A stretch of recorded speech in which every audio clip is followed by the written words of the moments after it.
السلام عليكم يا شباب، ايه الأخبار؟ يا رب تكونوا بخير بإذن الله. النهاردة يا شباب بإذن الله هيبقى تاني سيشن عندنا في المنتورشيب. أنا قلت إن أي حد هيعمل التاسك بتاعه بتاع الأسبوع اللي فات، هو ده أول واحد إن شاء الله. هنراجع معاه التاسك بتاعه بإذن الله خلال السيشن دي، نقول ايه الملاحظات اللي عليها وممكن نحسنها ازاي، وهنتكلم برضه نربط بينها مع الحاجات اللي احنا عايزينها بعد كده زي الرياكت أو كده اللي هي فكرة عامة.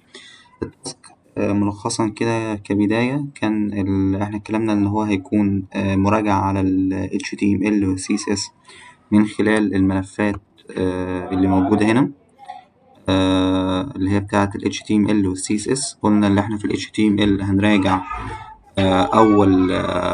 هنراجع أول حاجات موجودة عندنا في ال HTML زي ال Structure Element وكده. بالنسبة لل CSS فهيكون معانا الجريد والفليكس والميديا كويري. تمام يا شباب. طب بالنسبة للتاسك ككود قلنا اللي احنا إن شاء الله هيكون معانا التمبلت رقم واحد. تمام، هيكون معانا التمبلت رقم واحد اللي هو موجود على قناة الزيرو، وأنا كنت نشرت اللينك بتاعه وبعتهولكوا إن انتوا إن شاء الله هتنفذوه. وكان في تمبلت معينة كده قلتلكوا هنبعت على أساسها التاسكات، يعني ازاي تبعت التاسك بتاعك، ازاي تعمله برزنتيشن، لأن دي الطريقة اللي هتتعامل بيها في أي شركة. مش هتبعت كده اللي هو انت خدت تاسك تروح بعته وخلاص ومن غير أي تفسير ليه أو أي برزنتيشن، لأ بيبقى في طريقة معينة كنت بعتها على الجروب. فياريت الكل بياخد المسج ده عنده أو يبقى يعملها ستار، عشان دي إن شاء الله على التاسكات بتاعتنا في المستقبل دي اللي هنستعملها على طول. أي حد يبعت لي بالطريقة دي. تمام. فخير يا شباب، بالتوفيق بإذن الله. كان مازن هو أول واحد كان بعتلي التاسك رقم واحد. فبإذن الله ده هنراجعه النهاردة وهنلنك معاه مع الحاجات الخاصة بالرياكت. تعال نروح على التاسك بتاع مازن أهو. شايفين معايا يا شباب الشاشة؟ ثانية واحدة، هعمل شير سكرين.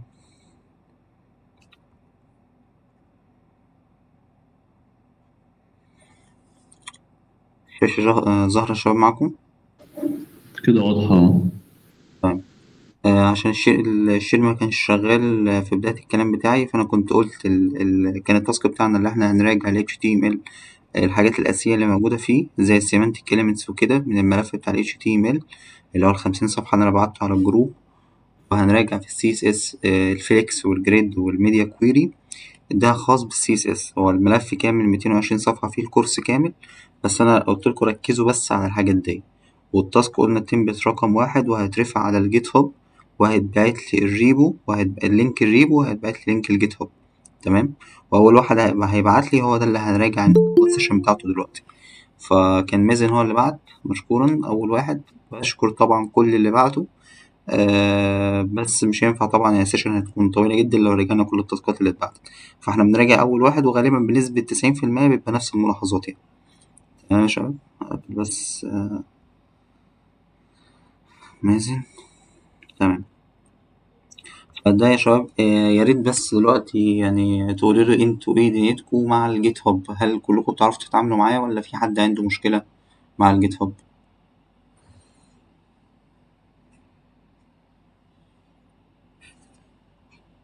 لو تمام قولوا تمام، لو مش تمام قولوا مش تمام، بس عشان ابقى عارف بس انتوا الدنيا معاكوا ايه.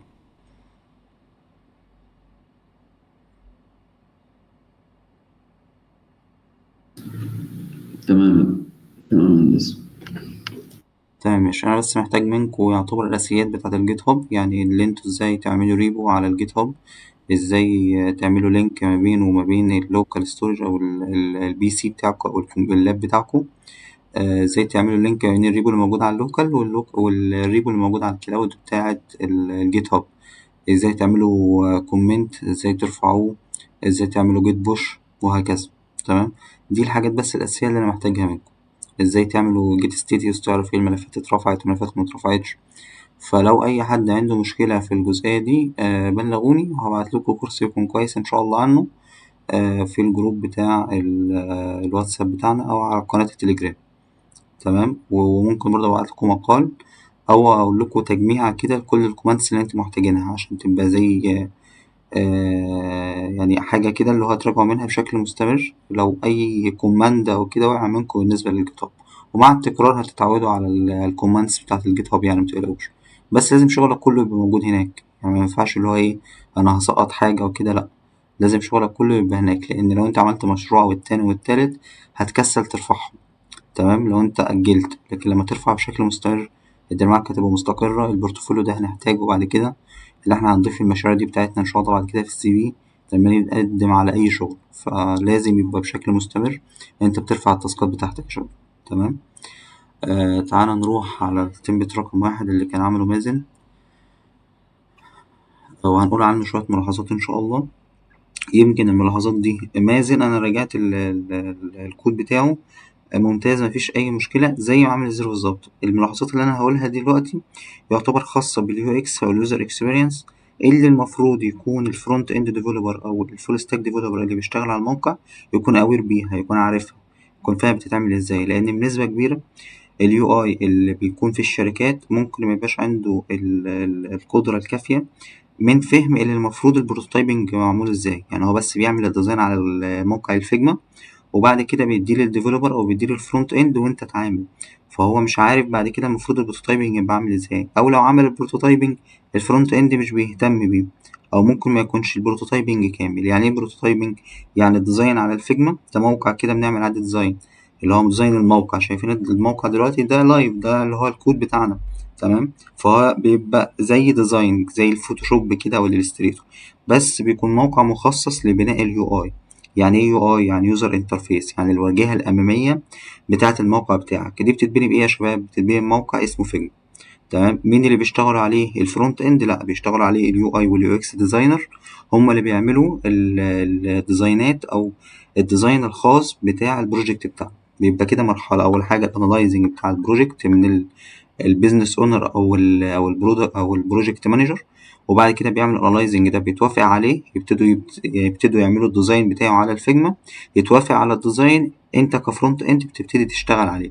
والباك اند طبعا في ناحية تاني بيكون بيجهز بقى الداتابيز وبيعمل لها الاي بي ايز وبيجهزها لك كلها عشان انت تبتدي تشتغل عليها. فبيبقى الحوار بارل، يعني اللي هو ايه، مش مرحلة خلصت وهنروح للي بعدها، لا، بيبقى ممكن الفرونت اند شغال مع اليو اي مع الباك اند كله مع بعض، بس بنسبة كبيرة الفرونت اند ما بيشتغلش غير لما اليو اي بتخلص. تمام، لان هو مش هيفجر اوت الشكل، هو مش مسؤول ان هو يطلع شكل كويس من دماغه، لا، هو الديزاين بيبقى قدامه وهو بياخد البروبرتس او الخصائص او التكست او الكود بتاع السي اس اس او الشكل العام والصور والاسيتس من الديزاين بتاع الفيجما، وانت بعد كده كفرونت اند بتبتدي تشتغل عليه. تمام يا شباب، انت مش مسؤول عن الديزاين يطلع شكله احترافي. انا بستغرب في ناس بتبعت لي اسئله، انت دلوقتي فرونت اند ديفلوبر يقول لي انا عايز اعمل ديزاينات، مش عارف اعمل انيميشن حلو، مش عارف اعمل شكل كويس، عيني في الالوان مش كويس. يا باشا انت مش، دي مش مهمتك، دي مش المسؤوليه بتاعتك، دي مسؤوليه اليو اي ديزاين. طب اغلب الشركات يا باشمهندس فيها يو اي ديزاينرز؟ اه، فيها يو اي ديزاينرز. حتى لو ما فيهاش بتلاقي البرودكت مانجر او الاونر جايب لك كده ديزاين بيقول لك اعمل زيه. تمام، فانت مش مسؤول عن الشكل يبقى حلو ولا لا، فانت بيبقى فيه شكل، بيبقى فيه ديزاين، وانت بتبتدي تحوله لكود، فدي مش مسؤوليتك انت. لكن مسؤوليتك في شويه حاجات في اليو اكس. يعني ايه اليو اكس؟ احنا اتكلمنا عن اليو اي اللي هي اليوزر انترفيس، اللي هي الواجهه الاماميه، الحاجات اللي انت شايفها بعينك. اليو اكس بقى اللي هي اليوزر اكسبيرينس، تجربه المستخدم.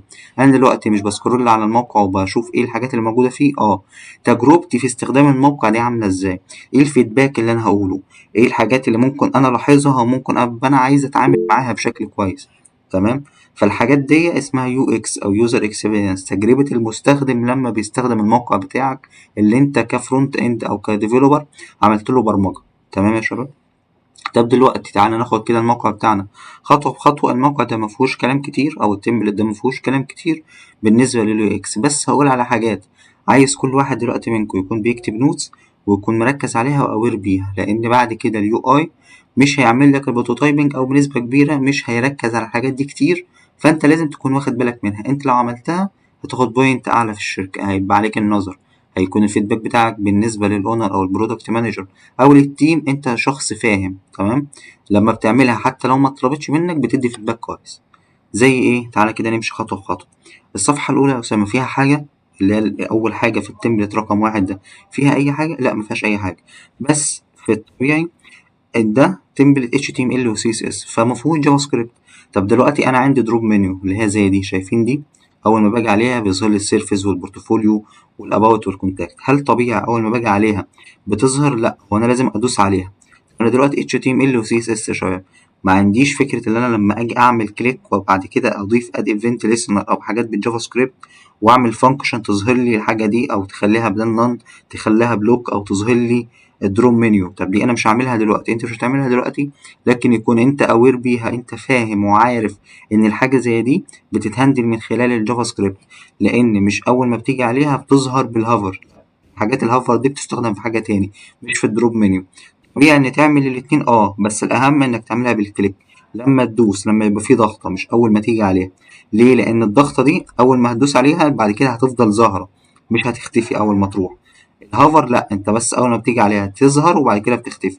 دي مش حاجه حلوه لليو اكس، مش حاجه حلوه لليوزر اكسبيرينس. يعني انا اول ما باجي عليها هنا صعب ان انا افضل انزل او اجي على السيرفيس على البورتفوليو، بنسبه كبيره هتضيع مني. بص، اول ما باجي عليها لسه عايز انزل تحت مش عارف. دي تجربة مش حلوة لليو اكس او اليوزر اكسبيرينس، تجربة المستخدم. فحاجة زي دي اول نوت كده تكتبها عندك. ايه الحاجات الاساسية في الموقع عندك زي الدروب منيو؟ دي بيكون هندلتها بالجافا سكريبت، وبيكون من خلال الكليك. اول ما بدوس على دروب منيو ايكون يبتدي يظهر لي التابس بتاعتي او الحاجات اللي انا هبتدي اشتغل عليها. تمام. طب دي نقطة رقم واحد. ينفع اعملها هافر واعملها كليك؟ ينفع. تمام، بس الاساس ايه؟ كليك.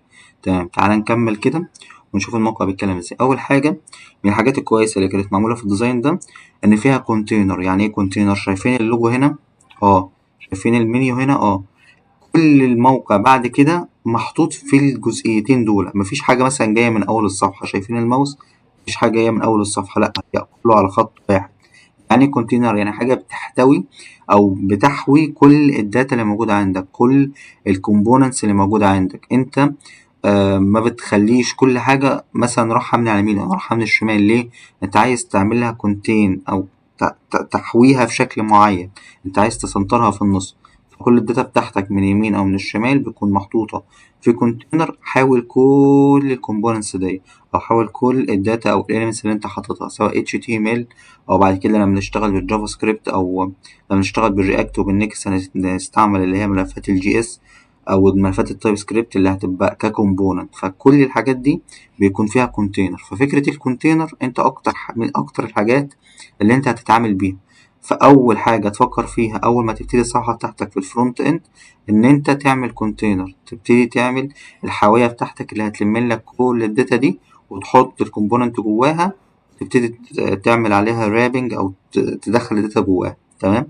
طب دي رقم اتنين. طب رقم تلاتة، لازم يا شباب أي فيدباك يكون مقري يكون فيه هوفر افكت. يعني هوفر افكت في أي حاجة مقرية. أنا دلوقتي عندي، شايفين الحاجات اللي زي دي؟ دي زي كارت، ودي كارت، ودي كارت. تمام. أنا دلوقتي عندي 3 كارتات المفروض فيهم كلام مقري. المفروض اليوزر أول ما بيروح على جزء معين يحصل فيه افكت معين. يعني كان الإفكت ده بسيط بس لازم يحصل. ليه لازم يحصل؟ لأن من القواعد بتاعة اليو إكس أو اليوزر إكسبيرينس إن لازم الموقع يكون متفاعل معاك، في انتر أكشن بينك وبين الموقع. طب دي أعملها إزاي يا باشمهندس؟ أو ممكن أفضل تطبيق ليها إيه؟ ليها أكتر من تطبيق. يا إما أخلي الباك جراوند بتاع الكارت بتاعي تتغير. يعني أول ما باجي هنا تمام على الجزء ده، على الجزء ده أو على الجزء ده، الكارت ده يبقى ليه ويتس معين وهايت معين. يبتدي الباك جراوند بتاعته تاخد لون مختلف شوية عن باقي الألوان بتاعة الباك جراوند اللي عندي. لون حتى لو خفيف، لو درجة بسيطة بس يتغير. فكرة إن هو يتغير بيلفت الانتباه. فالاتنشن سبان بتاعة الشخص أو اليوزر اللي داخل الموقع بتاعك يكون لسه مركز. ليه الاتنشن سبان احنا بنهتم بيها؟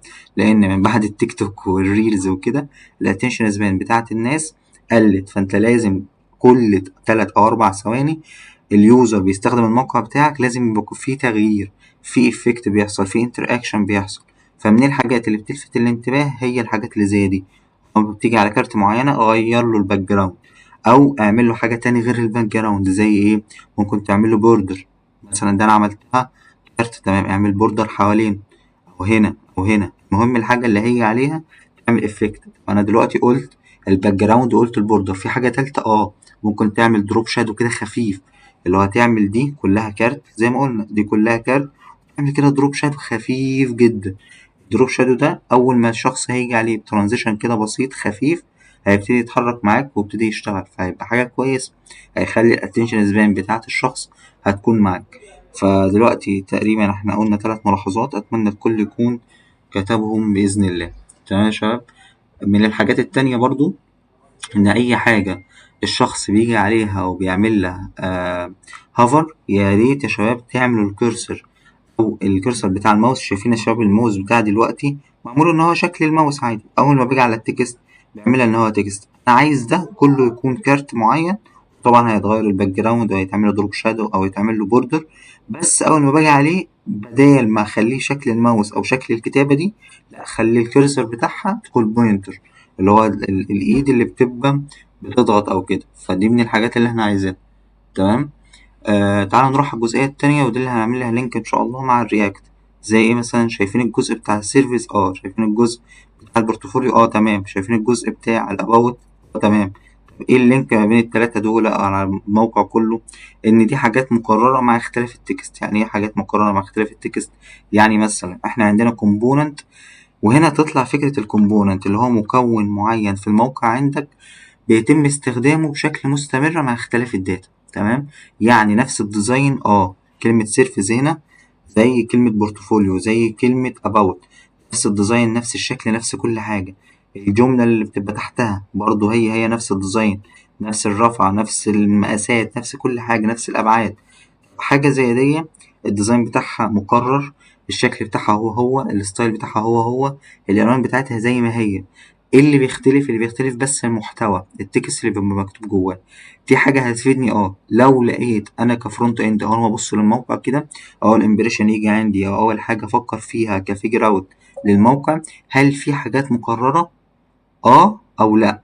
لو هابتدي أعمل كومبوننت كده جانبي بنفس الستايل، وهابتدي أكرره كل مرة في الصفحة بتاعتي. أنا عملت الجزئية دي، ما جيش بعد كده في الصفحة اللي بعدها أروح مثلا أقول لأ خلاص أنا مش أنا عاملها من أول وجديد وأعمل الديزاين بتاعها من أول وجديد. يا ابني ما أنت كتبت الكود ليه تعيدها؟ خدها كوبي. ده في ال HTML أنت بتاخد الكود كله كوبي. لما هتروح على الرياكت إن شاء الله الحوار هيبقى مختلف، أنت بتاخد بس سطر واحد بس. إزاي سطر واحد بس؟ تعالى أشرح لك بس البيئة بتاعة الرياكت اللي أنا كنت شرحتها في السيشن رقم 1 لفكرة الكومبوننت، بس أنا هشرحها بتوسع شوية. بعد كده نروح على الصفحة دي بتاعتنا، بس أتأكد إن التسجيل تمام. ماشي. بص يا شباب، الرياكت انا زي ما قلت لكم المره اللي فاتت ان هي لايبراري بتخلينا نقدر نبني اليو ايز او اليوزر انترفيسز بتاعه الفرونت اند بتاعنا او الكود بتاعنا. بتتكون من ايه الرياكت دي او ايه الحاجه اللي قائمه عليها؟ ان انا بعمل كومبوننت متفرقه وبعد كده بجمعهم في الصفحه بتاعتي. يعني شايفين الهيدر ده؟ شايفين الايمج دي؟ الفورم.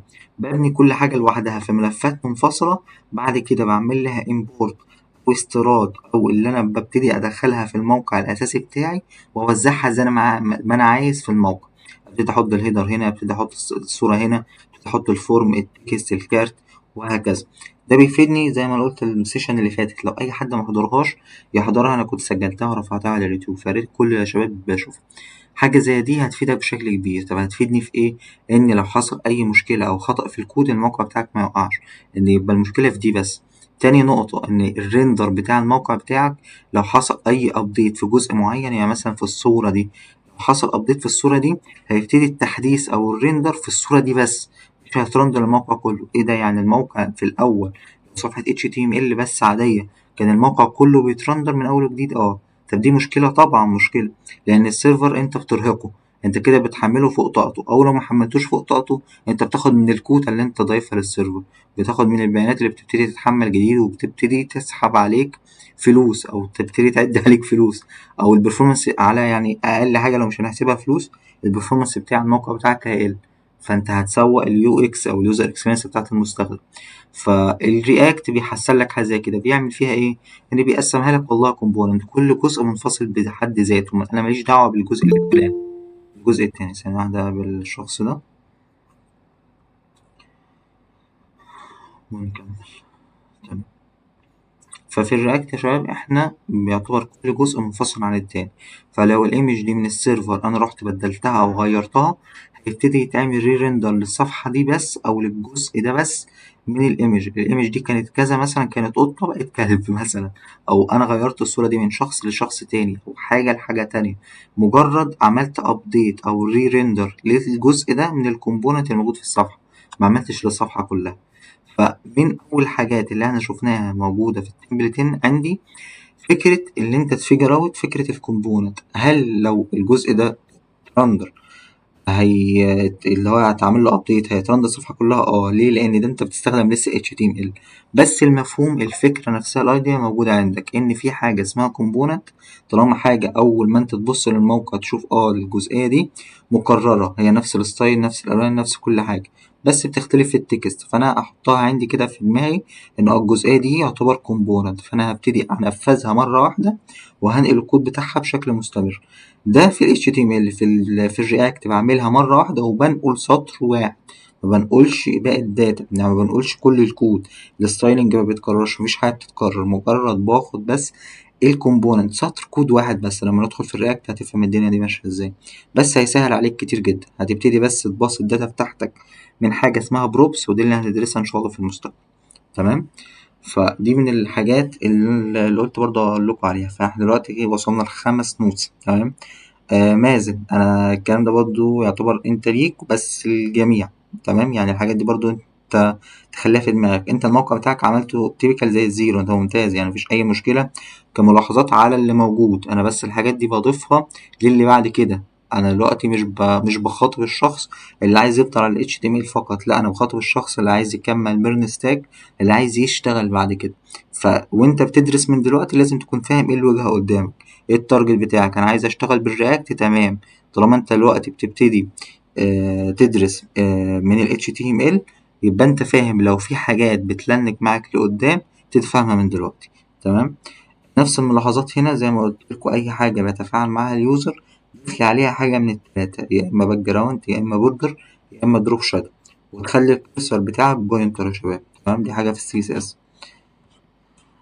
نفس الفكرة برضو هنا موجودة في الصفحات أو في الكوارتس اللي موجودة هنا. يعني لو رجعنا مثلا للرياكت كومبوننتس تاني، احنا قلنا اللي في حاجة اسمها كارت. ممكن الكارت دي تتكرر، أعملها مرة واحدة بس وابتدي أضيفها مرة واتنين وتلاتة وأربعة في الموقع عندي. يعني هنا عملت الديزاين هو مرة واحدة بس، هبتدي بس أضيفه مرة واتنين وتلاتة في الصفحة بتاعتي، بس مع تغيير الداتا بأبديت بس الداتا. حاجة زي كده معمولة هنا، نفس الديزاين هو نفس الصورة ال H3 مثلا، وادي الباراجراف نفس الشكل هو، بس بأبديت الداتا بتاعت الإيمج اتغيرت، بتاعت ال H3 اتغيرت، بتاعت الباراجراف اتغيرت، وهكذا. الفكرة بقى في الرياكت هيسهل لك أكتر، أنت بتعمل الديزاين مرة واحدة وبس بتحط سطر واحد بس اللي أنت بتعمل له امبورت للكود بتاعك. مثلا أنا سميت الكومبوننت بتاعي كارت أو ايمج كارت. ايمج كارت ده بعمل له اكسبورت وبعد كده بعمل له امبورت في الصفحة الأساسية بتاعتي، وبكرره مرة أو اتنين أو إلى ما لا نهاية زي ما أنا عايز، حسب الداتا بتاعتي اللي أنا عايز أضيفها أو حسب الداتا اللي رجعلي من ال APIs. تمام، أو من الباك إند. تعالوا نكمل الجزئية دي، مفيهاش أي ملاحظات يعتبر. يا شباب، بيبقى في حاجات مثلا زي اللينكات وكده ما تسيبش الديفولت كولر بتاعها، يعني مثلا زي الفيسبوك زي اللينكد ان. آه، ممكن اللينك بتاعك اللي انت ضفته ده متغير، يعني مثلا الفيسبوك معمول باللون بتاع الفيسبوك، لينكد ان معمول باللون بتاع اللينكد ان. من الحاجات المفيدة لليو اكس ان الالوان تكون موحدة، يعني مثلا فيسبوك لينكد ان اي الحاجات اللينكات اللي تكون موجودة تخلوا الالوان بتاعتها واحده. تمام، ده هيشتت اليوزر مش هيخليه مركز. تمام، فانت تخلي الالوان بتاعتها واحده بس ما تضيفهاش لو انت عايز تضيف هويه لللينك ضيف ايكون بتاعت الفيس، ايكون بتاعت لينكد ان، وهكذا. تمام. فدي بس يا شباب من الملاحظات اللي كانت موجوده. في حد رفع ايده؟ اتفضل يا مازن. طب هو لو اسمه ايه ده، لو خليت اللينكات الوانها موحدة، بس اعمل عليها هوفر بنفس لون الموقع نفسه، يعني الفيسبوك لما اعمل عليه هوفر مثلا يبقى لونه ابيض، اعمل عليه هوفر يتحول لونه لنفس لون الموقع بتاعه. لينكد ان نفس الكلام، انستجرام مثلا نفس الكلام. دي هتحسن مثلا اليوزر اكسبيرينس، ولا الافضل اسيبهم من غير هوفر اصلا؟ مش هتغير لون التكست، هتعمل زي حاوية ليها زي كأنها بوتون كده، ويتغير اللون بتاعها بحاجة اسمها انيميشن، دي اللي هناخدها إن شاء الله في التمبلت رقم 3. مش بس الجزئية بالنسبة للملاحظات على التمبلت رقم 1 هنا خلصت. تمام. اللي يعتبر قبل ما هقول التاسك التاني إن شاء الله، لو في أي حد عنده ملاحظات أو كده، أو أي حد عنده أسئلة سواء من المحاضرة اللي فاتت أو المحاضرة دي، يتفضل أنا معاكم.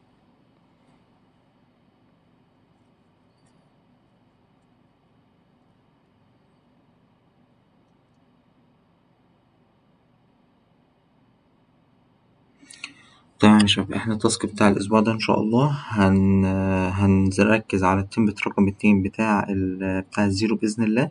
مش عايز منك غير اللي انت تطبق نفس الملاحظات اللي انا قلتها خلال السيشن بتاعتنا دي على التطبيق رقم 2 برضو. هترفعه على الجيت هاب، هتعمل له جيت هاب بيجز، هتبعت لي الاتنين لينك بتاع الريبو اللي هو بيتاخد من هنا. تمام. واللينك التاني اللي هو بتاع الجيت هاب بيجز. تمام. وهتبعته لي ان شاء الله.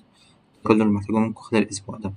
وبعد إن شاء الله سيشن رقم 3 أو 4 هنبتدي ندخل في الجد طبعا هنبتدي ندخل في الجافا سكريبت، سواء كمذاكرة أو سواء كتطبيقات. هيكون عندنا 22 تطبيق يا شباب، سواء الدروس اللي احنا هنذاكرها مع بعض أو التاسكات اللي أنا هحلها معاكم بنفسي، وهفتح فيجوال ستوديو كود وابتدي أحل معاكم الكود ونتناقش فيه واحدة بواحدة.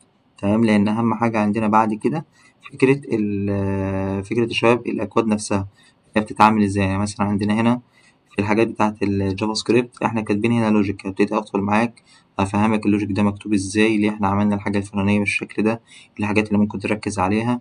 عندنا 22 تاسك في الجافا سكريبت، غير التاسكات طبعا اللي موجودة في الكورس نفسه، بس دي تاسكات منفصلة أنا اللي عاملها لكم، ومخصصة إن شاء الله إن هي تركز على فكرة البروبلم سولفينج. احنا عندنا هنا تاسك دي يعتبر بروبلم، فأنت بتعمل لها سولف من خلال يعتبر سيناريو أنا بديهولك، اللي هو السيناريو ده تعمل 1 2 3 ومحتاج منك 1 2 3.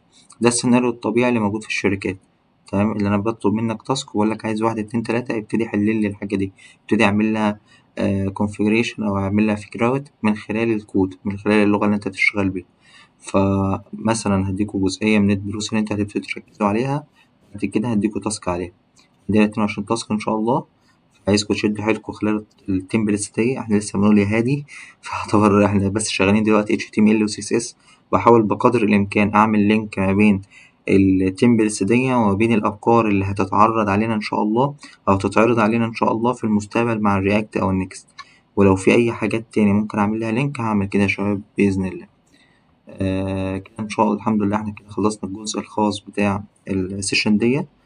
انا بعتلكوا ازاي التمبلتس اللي انتوا هتبعتوها لما تبعتوا التاسك. اول واحد هيبعت لي التاسك ويخلصه هو اللي هيراجع الموقع بتاعه ان شاء الله، او التاسك بتاعه في السيشن الجاي. تمام يا شباب. فشدوا حيلكم وربنا يوفقكم باذن الله. لو في اي حد عنده اي سؤال قبل ما اقفل السيشن يتفضل.